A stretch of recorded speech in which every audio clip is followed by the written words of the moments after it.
Bueno, continuando con nuestra charla sobre pastos, sobre forrajes y toda esta cuestión. Esperen que yo no veo aquí una cosa. Ya. Vamos a hablar sobre el, el mantenimiento y la sostenibilidad de las praderas y los campos de forrajes. Entonces ya habíamos visto lo de los suelos, ya habíamos visto lo de las clases de pastos que podríamos ver. Y entonces, permítame un segundito.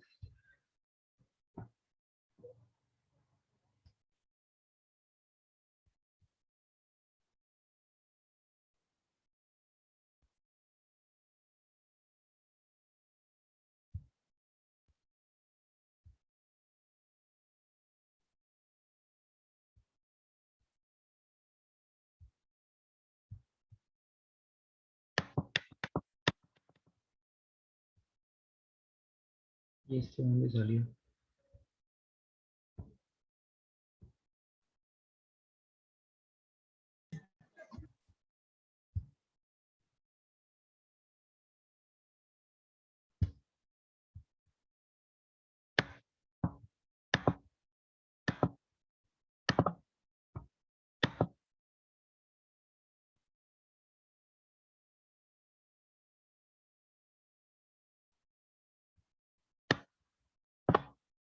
Listo.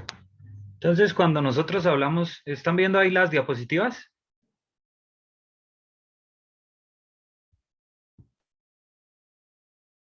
Sí, señor. Vale. Sí, Entonces, señor. hablando del mantenimiento y la sostenibilidad de praderas y los campos de forraje, debemos tratar eh, de hablar de sistemas extensivos, de sistemas intensivos y de la producción ganadera como tal, para que una pradera sea productiva y duradera. Y se debe pues aplicar un plan de fertilización periódico, se debe manejar las malezas, se debe manejar todas estas cuestiones que puedan afectar el, la producción ganadera. Entonces hablemos, por ejemplo, de los sistemas extensivos. Sistemas extensivos es cuando la pradera deja de ser un área de carga de animales, y los sistemas intensivos es cuando tenemos un plan de mantenimiento. Después del plan de mantenimiento manejamos un proceso de fertilización y manejamos un manejo de plagas, enfermedades y maleza para que sea un área de amplia oferta nutritiva, suficiente de alimento para los animales. ¿Listos? Entonces, si hablamos de sistemas extensivos, es por ejemplo cuando nosotros tenemos ganaderías en amplias áreas de tierra, pero que no tenemos ningún manejo apropiado ni de la siembra, ni del manejo de suelos, ni del manejo de gramíneas, de... Hay alguien que tiene el micrófono encendido.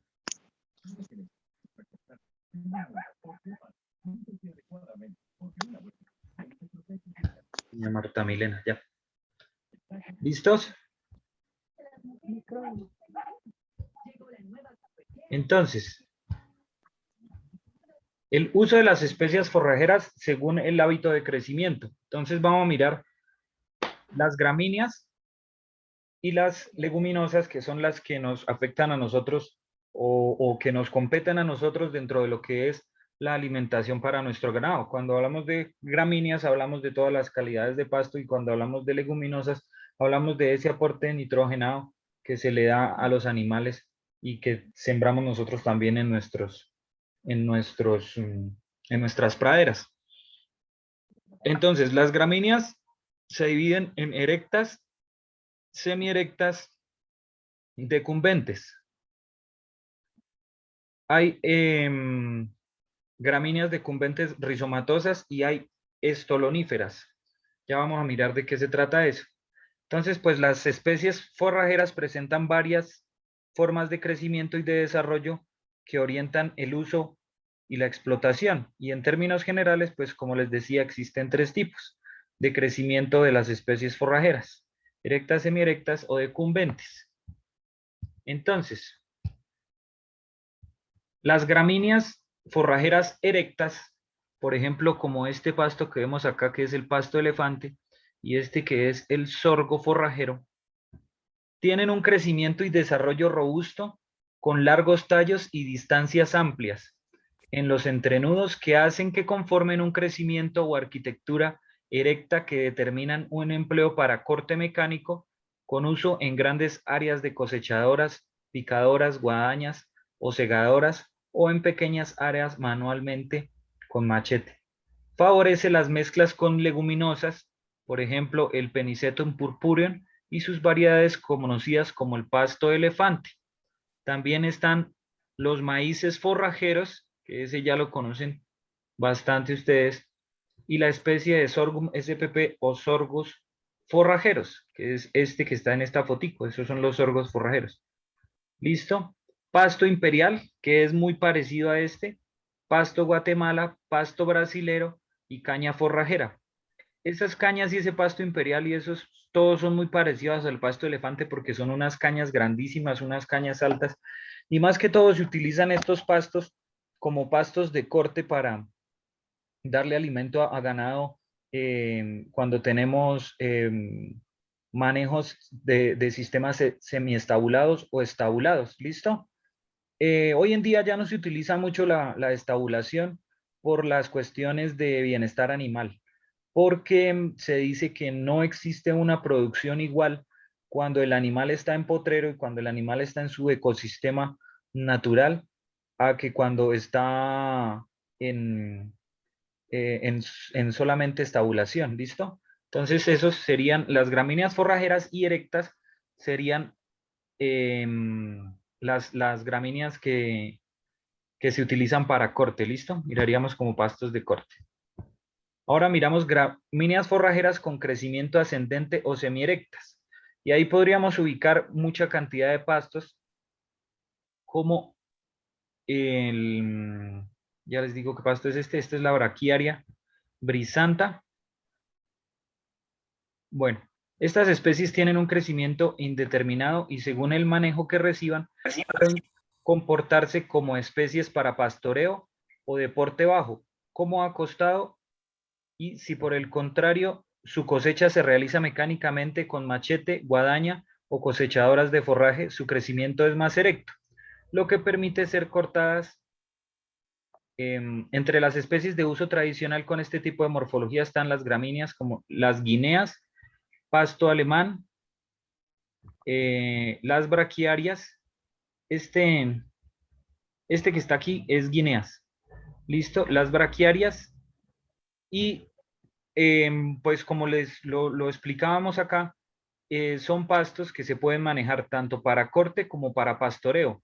El crecimiento va a ser mucho más erecto cuando los pastos se manejan por corte, por diferentes ocasiones que puedan manejar esto, como el pisoteo de los animales, que puede afectar también el pasto, como el mismo, la manera de aprensar los animales, el pasto también puede hacer que el pasto comience a ser decumbente o comience a ser más descendente y no tan erecto como cuando se manejan con pastos de corte. Son pastos muy buenos para pastoreo y pues generan bastantes niveles de carbohidratos. Y las otras son las gramíneas. Este que está acá es el pasto estrella, eh, que son gramíneas forrajeras, decumbentes o de crecimiento postrado. El crecimiento de los tallos de estas especies es horizontal, lo que las hace muy resistentes, persistentes al pastoreo intensivo y pisoteo de los animales. Esta característica también es favorable puesto que este tipo de crecimiento favorece la multiplicación vegetativa de la especie por medios de estos tallos, los cuales pueden presentarse como estolones. Crecen superficialmente sobre el suelo, por ejemplo, estos serían los famosísimos estolones. Y los tallos rizomatosos que tienen crecimiento horizontal y subterráneo. Entre las especies más destacadas en Colombia están el pasto de estrella, las braquiarias, el angletón, este es el angletón, y este es el pasto estrella. Y entonces esos son, y también dentro de estas cabría el famosísimo pasto quicuyo, el Penicetum clandestino.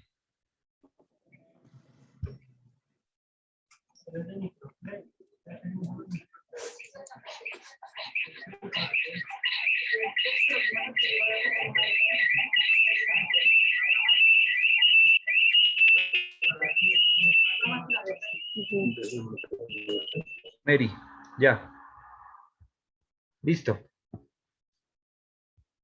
Ahora, miremos las leguminosas. Las leguminosas, por ejemplo, como esta foto que está acá, que es el trébol rojo, que lo conocemos mucho en nuestra zona del altiplano cundiboyacense, del trópico alto, eh, frío. Estas leguminosas son herbáceas o arbustivas.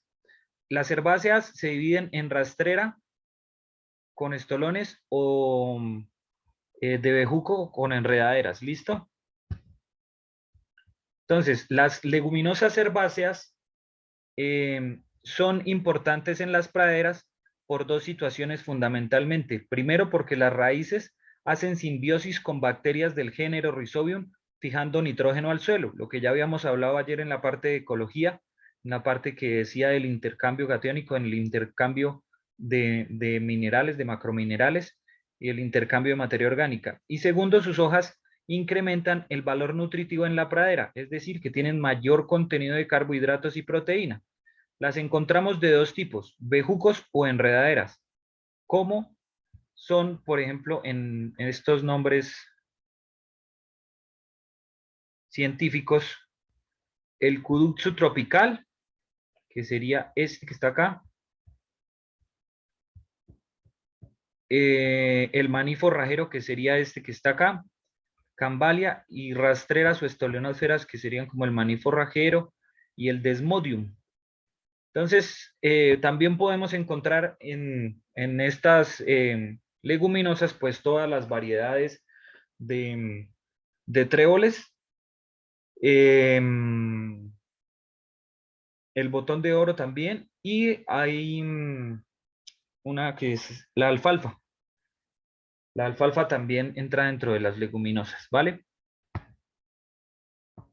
Y las leguminosas arbustivas, que son plantas leñosas de porte de mediano a alto y sus hojas y ramas tiernas son usadas para hacer concentrados, para corte y acarreo como consumo fresco. Algunas tienen uso medicinal.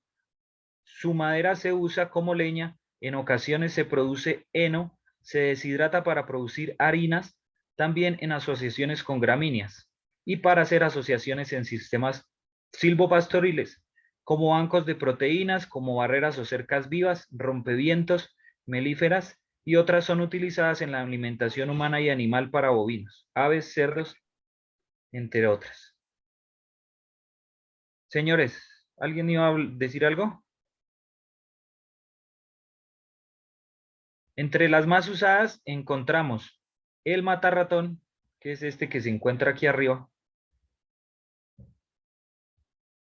el guandul, la leucaena, que es esta que está aquí en la parte derecha, y el samán, dentro de las más usadas. Dentro de las que yo he visto matarratón y leucaena. Hay que tener mucho cuidado con esta leucaena porque a veces se confunde que nosotros podamos tener cercas vivas de helechos y las confundimos con leucaenas. Y el helecho sí es tóxico para los animales. El helecho causa una toxicidad renal en los animales. Entonces vamos a mirar aquí ahora cuáles son los requerimientos nutricionales de las especies forrajeras. Y cuando hablamos de esos requerimientos nutricionales, hablamos de los minerales como tal, digamos que los macrominerales, y vamos a hablar también del promedio de rendimiento que puede tener, como está en esta tablita, de la festecua del horchoro y el raigrás en Colombia y el raigrás en Estados Unidos. Los raigrases son estos que dicen de 10 a 12. Y su extracción de nutrientes en kilogramos por hectárea. Entonces, esta tablita nos dice más o menos el comportamiento de los minerales o de los nutrientes que extrae por hectárea cada uno de estos pastos. Y hablando de los raigrases, tanto en Estados Unidos como en Colombia, podemos ver que los porcentajes de nitrógeno y los porcentajes de fósforo, de potasio, de calcio, de magnesio y de azufre son muy parecidos. Entonces se ha determinado luego de mucha investigación que las plantas requieren de 17 elementos esenciales para su óptima nutrición. Ya vamos a ver cuáles son esos 17 elementos esenciales que junto con la luz y estos elementos son capaces de sintetizar todos los compuestos que necesitan. Entonces, 14 de estos elementos son suministros por los minerales del suelo y los tres restantes, carbono, oxígeno e hidrógeno, son aportados por el aire y por el agua. Entonces, es necesario saber que los requerimientos de elementos esenciales de las plantas hacen referencia a tres aspectos. Uno, la carencia de los elementos esenciales provoca problemas metabólicos en las plantas. Por ejemplo, digamos, como esta plantica que está más pequeñita que la otra porque tiene carencia de elementos esenciales, lo que hace que su metabolismo no sea igual que el de la planta que tiene los nutrientes esenciales y va a tener menos posibilidades de metabolizar los nutrientes que se encuentran en el suelo. La otra es la falta de elementos esenciales, induce un ciclo vital incompleto, es decir, que las plantas no llegan a las afloraciones, sino que llegan a, a términos indefinidos donde se pueden morir por mitad del camino. Y cada elemento esencial pues cumple funciones específicas en la nutrición vegetal, por lo tanto existe la imposibilidad de ser reemplazado por otro elemento diferente al que tiene que ser. Entonces aquí, si hacemos el análisis, nosotros ya estamos viendo cuáles son las clases de nutrientes que nosotros tendríamos que utilizar en nuestros pastos y cuáles son los que necesitarían nuestros pastos para mantenerse de buena manera, para mantenerse bien fertilizados, para que nuestras praderas estén produciendo la cantidad de alimento que necesitamos. Entonces, los macronutrientes y los micronutrientes se dividen en elementos mayores primarios, elementos secundarios, los macronutrientes, y los micronutrientes serían los elementos menores. Aquí encontraríamos los 17 elementos que necesitaríamos para la nutrición de nuestras praderas, de nuestros pastos. Y hablando también del suelo, del agua y del aire. Entonces, los elementos mayores son nitrógeno, que hablábamos en principal ocasión, hablando de suelos, de la fijación de ciertas plantas que hacen fijación de nitrógeno al suelo y de la fijación de nitrógeno por parte de la materia orgánica y de la fijación de nitrógeno por parte de los fertilizantes que estén dentro de la pradera. Otro macronutriente o elementos mayores sería el fósforo, otro sería el potasio, otro el carbono y el oxígeno, que son muy dependientes del aire. Cuando mirábamos, por ejemplo, ayer la degradación de las bacterias y la degradación de las mismas plantas y la respiración de los animales, cómo va a convertirse en dióxido de carbono en el aire y después va a hacer su intercambio catiónico por medio del oxígeno, ¿listo? Es esa la bomba de oxígeno natural que mantiene nuestro planeta, que es el dióxido de carbono y el oxígeno. Y la otra es el hidrógeno, que pues como sabemos estaría implícito en el agua, porque el agua tiene dos moléculas de hidrógeno y una molécula de oxígeno. H2O sería la fórmula del agua. Entonces el hidrógeno lo encontraríamos en el agua. Unos elementos secundarios que también son macronutrientes, es decir, serían minerales mayores también, pero que son secundarios, digamos que por la cantidad o las necesidades del pasto, sí, de la materia vegetal como necesidades de nutrientes, que serían el calcio, el magnesio y el azufre. Esos serían los elementos secundarios. Y los otros serían elementos menores, que son el boro, el cloro, el cobre, el hierro.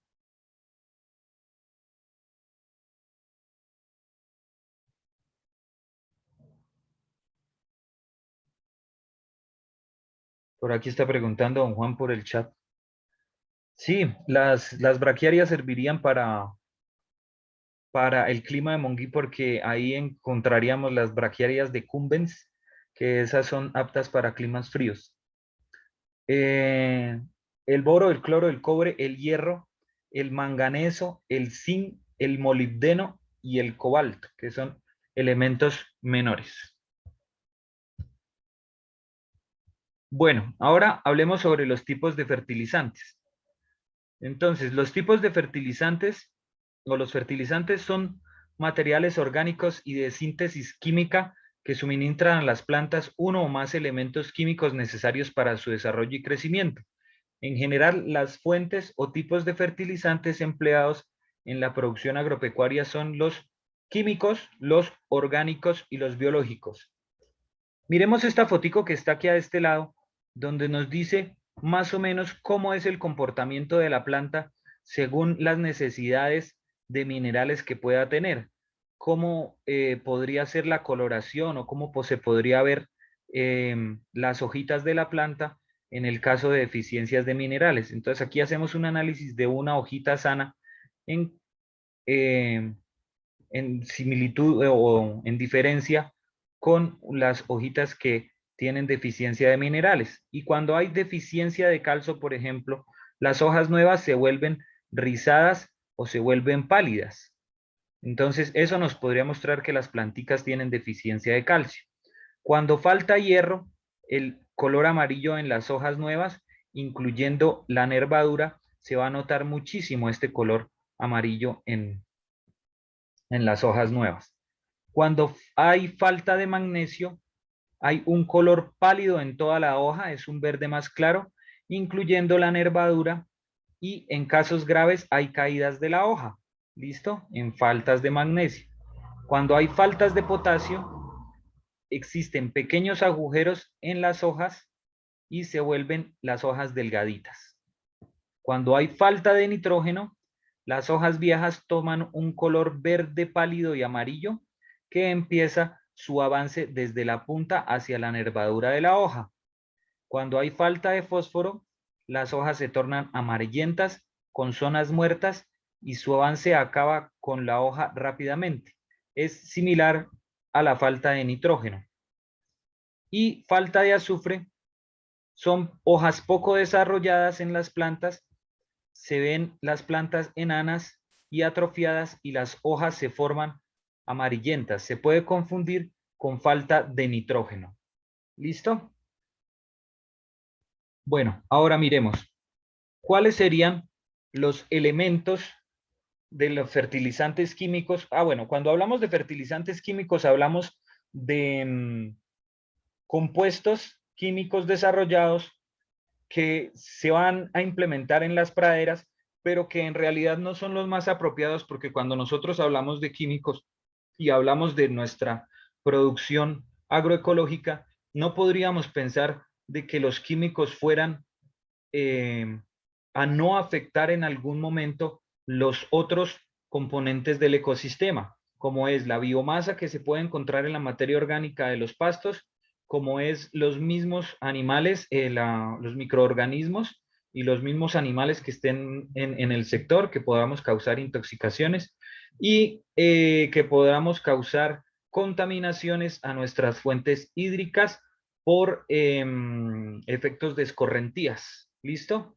Por efectos de fijaciones y que con la lluvia vaya a llegar todos estos químicos a nuestras aguas de escorrentías. Sin embargo, pues entonces vamos a mirar cuáles son los fertilizantes químicos, las fuentes de los fertilizantes químicos y el nombre comercial como lo podemos encontrar de algunos. Por ejemplo, cuando hablamos de nitrógeno, hablamos que tiene una fuente amoniacal, que sería la urea, y una fuente nítrica o sin nítrica, que serían los nitratos. El nombre comercial es urea hablando del nitrógeno amoniacal y nitratos de potasio, de amonio y de calcio en sus composiciones o en sus presentaciones químicas como vengan diseñadas para el caso de los nitritos y nitratos. ¿Listo? El fósforo Viene fósforo de lenta liberación y fósforo de rápida liberación. Y hablaríamos ahí de las rocas fosfóricas, del abono Paz del Río o calfos y de los fosfatos, el fosfato diamónico. Cuando hablamos de los abonos y del fosfato diamónico hablamos de rápidas liberaciones y en las rocas fosfóricas hablamos ya de fósforo de lenta liberación. Otra sería el potasio, que la fuente es de minas de potasa y el elemento o el nombre comercial lo conseguimos como cloruro de potasio. El otro sería el magnesio, que su fuente es el sulfato de magnesio y dice acá que se conseguiría el nombre comercial como kieserita. Nunca lo había visto. Azufre, que viene en sulfatos, que podría ser el yeso agrícola para la cuestión del azufre, y otro que conocemos normalmente mineral, que es la flor de azufre. Calcio, la fuente son los carbonatos o nitratos.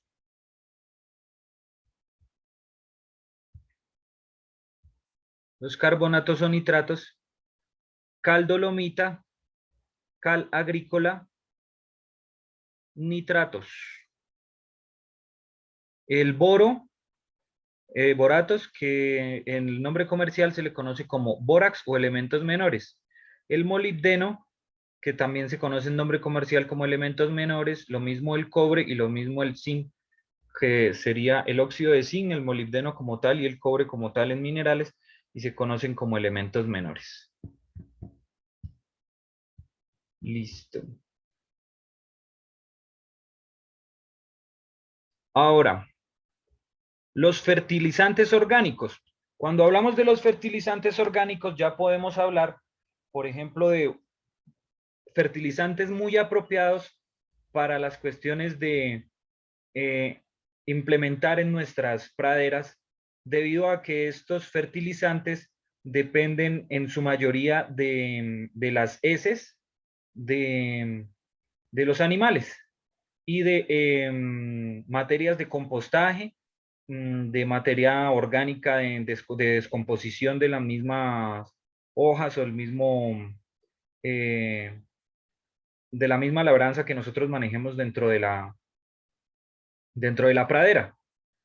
Estos fertilizantes orgánicos los conseguimos en su mayoría como los estiércoles, hablando pues de que cada estiércol tiene su nombre acorde a de donde provenga, del animal que provenga. Y estos fertilizantes tienen ciertos contenidos de nitrógeno, de óxido de calcio, de fósforo, que como nos lo muestra esta tablita, en kilogramos por cada 1000 kilogramos de estiércol nos puede generar una buena cantidad de adiciones de fertilizantes a la pradera.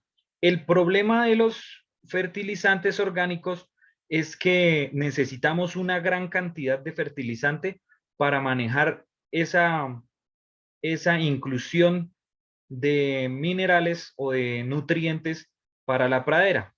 Entonces, cuando hablamos, por ejemplo, del estiércol de gallina, o conocido como gallinaza, hablamos que tenemos una cantidad de 15 kilogramos por cada 1000 kilogramos de estiércol de nitrógeno, 15 kilogramos de nitrógeno, 10 kilogramos de fósforo y 4 kilogramos de óxido de calcio, o cal, también llamada así, que se podría encontrar dentro de esta cantidad de gallinaza. Cuando hablamos de la bovinaza, que es la del vacuno, hablábamos de 3.4 kilogramos de nitrógeno, 1.3 de fósforo y 3.5 de calcio. La porquinaza, que es la del cerdo, 4.5 kilogramos de nitrógeno, 2 de fósforo y 6 de calcio. Esto no es calcio, esto es potasio. La equinasa, que es la del caballo, 6.7 de nitrógeno, 2.3 de fósforo, 7.2 de potasio, y la ovinasa nos maneja 8.2 de nitrógeno, 2.1 de fósforo y 8.4 de potasio. Entonces, cuando analizamos nosotros vemos que de pronto la que nos da los mejores factores puede ser la gallinasa. ¿Listo? Sin embargo, pues la gallinasa no sirve para todos los cultivos, para todos los tipos de cultivos no va a servir esa, porque nosotros necesitamos basarnos en el análisis de suelos y en el análisis bromatológico para saber cuáles son las deficiencias de nuestros suelos primero y segundo de nuestros pastos. Entonces, afirmar que el estiércol como fuente de humus tiene una riqueza. Mila 2009 afirma que el estiércol como fuente de humus tiene una riqueza del 10%. Esto quiere decir que por cada tonelada de estiércol aplicado se incorporan en el suelo 100 kilos de humus. En promedio se ha determinado por tonelada que los aportes de excretas de animales, de establos, de otros minerales es de azufre de 5 kilos, o sea, la cantidad de minerales de los otros minerales que pueda tener las excretas de animales, en azufre puede ser de 0.5 kilos, en magnesio puede ser de 2 kilos, en calcio puede ser de 5 kilos, en manganeso puede ser de 30 a 50 gramos, en el boro puede ser de 4 gramos y en el cobre puede ser de 2 gramos. ¿Listo? Eso hablando de los fertilizantes orgánicos. Y venimos ahora a hablar de los fertilizantes biológicos. Los fertilizantes biológicos se están utilizando mucho hoy en día porque son los famosos, eh, los EMs, que son eh, enmiendas microbiológicas, creo que se llama, que microorganismos eficientes se llama, esos EMs.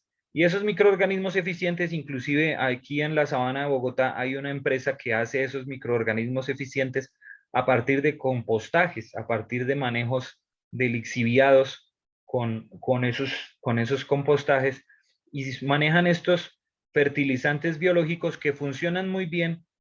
Uno, porque se manejan como que nosotros vamos a tener praderas orgánicas. Y no solamente praderas, sino también cuando hablamos de nuestras mismas huertas, tenemos huertas orgánicas, tenemos producción de alimento orgánico a base de que estamos fertilizándolo con estos fertilizantes biológicos. ¿Listos? Y los fertilizantes biológicos los definiríamos como preparados que contienen células vivas o latentes de cepas microbianas, eficientes, fijadoras de nitrógeno, solubilizadoras de fósforo y potenciadoras de diversos nutrientes, que se utilizan para aplicar a las semillas o al suelo, con el objetivo de incrementar el número de estos microorganismos en el medio y acelerar los procesos microbianos, de tal forma que se aumentan las cantidades de nutriente que pueden ser asimilados por las plantas y se hagan más rápidos los procesos fisiológicos que influyen sobre el desarrollo y el rendimiento de los cultivos. Entonces, si hacemos el análisis de estos fertilizantes biológicos, podemos ver que uno, están ayudando con el medio ambiente y dos, están haciendo su labor de fertilización dentro de la pradera o dentro de la huerta que nosotros queramos manejar. Y tres, nos están generando más probabilidades de ganancias en biomasa que vayamos a generar por el aumento de los microorganismos y de la cantidad de materia orgánica que se pueda generar en estas plantas. Eh, Diría yo que de pronto en este momento estos fertilizantes biológicos tienen un pequeño problema que sería el costo. ¿Listos? Por ejemplo, vamos a ver cuáles son los fijadores biológicos de nitrógeno. Por ejemplo, este milorgatine viene, creo que el bulto viene de 30 kilogramos, igual que el Nutrimón, que es el triple 15 normal que conocemos, pero este milorgatine este bultico de 30 kilogramos vale 637,000 pesos. Entonces, siempre el costo en aplicación para la pradera sería un poquito elevado. Estos fijadores biológicos de nitrógeno están hechos con cepas de bacterias fijadoras de nitrógeno, como Rhizobium, Bradysodium, Azospilum, Azotobacter, Azomonas, Franquicia, Leuconostoc, Enterobacter y Bacillus. Bueno, otros que podríamos encontrar son los solubilizadores de minerales insolubles, por ejemplo, como el fósforo, los solubilizadores de fósforo, que son de extrema importancia para suelos cultivables, ya que estos mismos contienen cada día pues mayor cantidad de fósforo que no es soluble y que está fijado en los suelos ácidos por moléculas complejas de aluminio, hierro o magnesio, o acumulado a través de los años por la aplicación excesiva de fertilizantes fosfóricos de origen químico y que solo es posible recuperar mediante la acción de microorganismos solubilizadores. Estos microorganismos solubilizadores son en mayor parte Bacillus, Penicillium y Mycobacterium, que son